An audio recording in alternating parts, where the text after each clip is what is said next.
সব ব্র্যান্ডগুলো ডিসপ্লে করা মূলত। যদি আপনাদের কম বাজেটের টেলিভিশন লাগে অনলি 12,000, অনলি 12,000 টাকা 12,000 32 ইঞ্চি স্মার্ট টেলিভিশন। ওরে ভাই, আপনি এখানে ইউটিউব, নেটফ্লিক্স সবকিছু ইউজ করতে পারবেন অনলি 12,000 টাকা থেকে শুরু। তো এরপরে যদি আমরা একটু আপ স্কেলে যাই, এই যে আমি একটু দেখাই জেভিকো। এই মার্কেটের মধ্যে জেভিকোর যে সিন্ডিকেট চলতেছে ভাই, জেভিকো 32 ইঞ্চি, এই যে DF1 CS, এটা 5 বছরের হচ্ছে কি গ্যারান্টি। আচ্ছা। এই 5 বছরের হোম সার্ভিস পাবেন।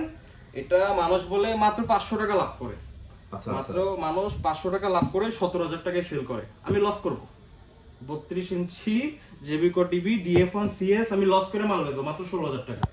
500 টাকা লাভ করে মানুষে 17,000 টাকায় বেচে, আমি 500 টাকা লস করে 16,000 টাকায় মাল বেচবো। ভাই এ থেকে অনেস্ট অপিনিয়ন আর নাই। এবার আপনারা বুঝে নেন। এইখানে আরেকটা আছে DF1 CS 43 ইঞ্চি। 43 ইঞ্চি মার্কেটে চলে 28,000 টাকা, 29,000 টাকা, যে যেভাবে পাইতেছে নিতেছে। হ্যাঁ, 25,990 টাকা পাইছেন আপনি কোন ভিডিওতে ভাই? কখনোই না। 25,990 টাকা, 25,990 Interesting টাকা। price ভাই। Can you imagine that? 500 টাকা লাভ করে মানুষ 27,000 টাকায় বেচে, আমি লস করে 26,000 টাকায় বেচছি। আর এটাকে